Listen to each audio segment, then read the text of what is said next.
What's up, YouTube? This is Too Raw for TV. All right, so I want to go ahead and give credit to LB.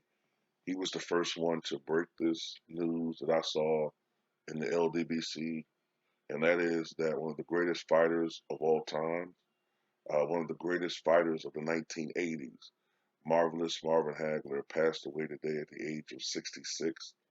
This is very shocking news. The news was broken via Facebook. It was posted on social media by his wife. It has been confirmed that he did indeed pass away today. The post on Facebook on his official fan club page says, "I am sorry to make a very sad announcement. Today, unfortunately, my beloved husband, Marvelous Marvin, passed away unexpectedly at his home here in New Hampshire. Our family requests that you respect our privacy during this difficult time." The note was signed by his wife, Kay. The exact circumstances of his death weren't released. And this is something I just want to interject before I go further. I am already hearing rumors about the fact that apparently he took the COVID vaccine, maybe not too long ago. Um, this is the thing. Historically, we as black people have been screwed over when it comes to vaccine and testing. You know what I'm saying? That much is true. Okay? There's no reason why we should not suspect something in a lot of ways. Okay, it's natural for us to be suspicious. When you read about the Tuskegee experiments, when you read about, in my opinion, how I think the government was trying to inject the AIDS virus into African Americans and homosexuals, who were the most hated of society at that time, purposely trying to spread it and trying to kill us all. I believe that, for instance, the flu vaccine and all these standard vaccines that we take today, I think they have a serious, I think they played a serious role in the increase in autism, okay? And some of these behavioral problems that you see in our community when it comes to young people, okay? I think that that plays a huge role. However, I do think that we need to investigate further before we come to a snap judgment about whether that vaccine particularly caused someone like Hagler's death or, say, a couple months ago, Hank Aaron. Because you got to remember, Hank Aaron was a man that was pushing 90, I think he was 86, going on 87 this year. We don't know what his underlying health conditions were, what he was dealing with.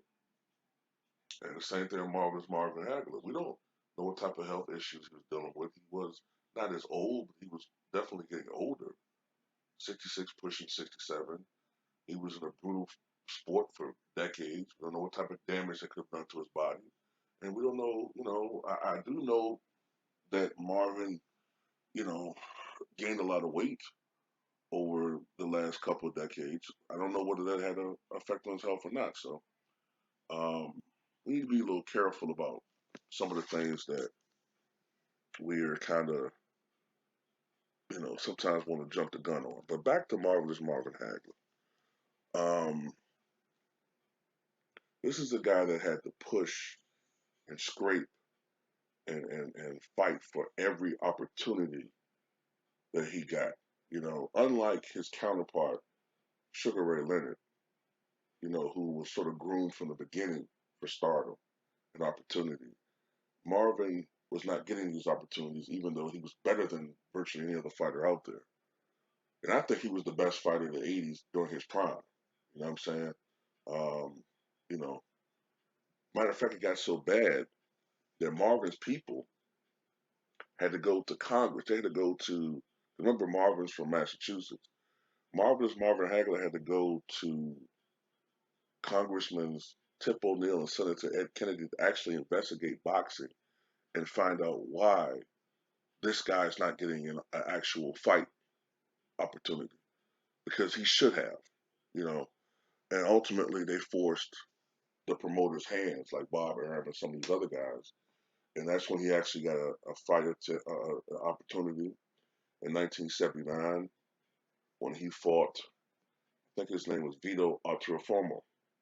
Okay, now most people that observed that fight thought that Hagler won, but mysteriously it was called a draw. Okay, um, the very next year, Hagler got another opportunity to fight against another champion, the now recently departed Alan Minter, and this fight ended in a third round stoppage. And Marvin Hagler was the undisputed middleweight champion for about a 7 year run from 1980 to 87. He had some very big signature wins on his resume. The one that comes to mind the most would probably be the one in '85 against Tommy Hearns, which was just, I think it was just called the War. It went only 3 rounds, but that was some of the most action that you ever saw in a fight ever. You mean there there haven't been many heavyweight fights with that type of action.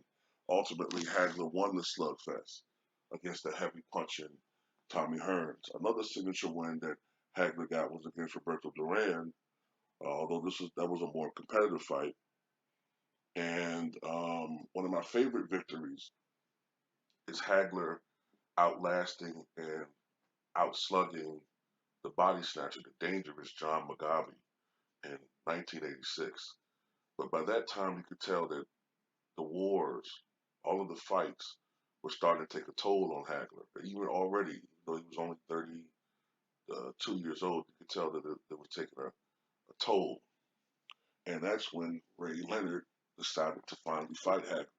He had ducked him for so many years, waiting for him to slow down. And then, they finally fought in, I think it was April of '87. The anniversary of that fight's coming up soon, the 34th anniversary.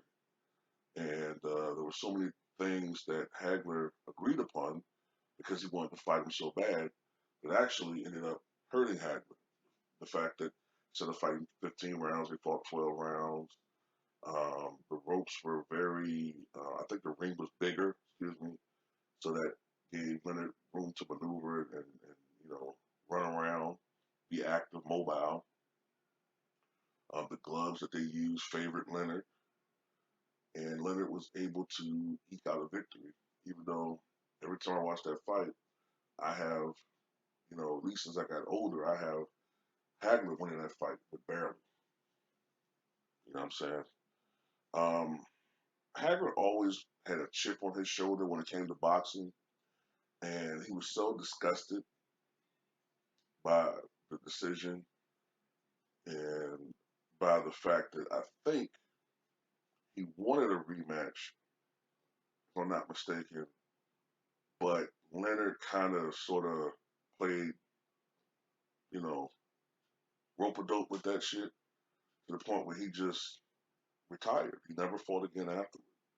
And he was only 33. He could have fought a couple of more years, a couple more fights, but he retired. And he retired as boxing royalty. Another indication of what I'm talking about when he didn't get, even if he got the respect he deserved, is that he wanted to be introduced as before fights as Marvelous Marvin Hagler. But a lot of boxing announcers or promoters or tell the announcers just call him that name. So he got so disgusted by this that he legally changed his name to Marvelous Marvin Hagler, so that you had to call him that. And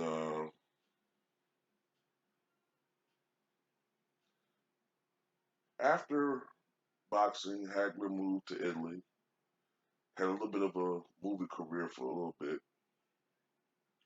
and he was inducted into the International Boxing Hall of Fame in 1993. And he is survived by his current wife and 5 children from a previous marriage. He was 66 years old.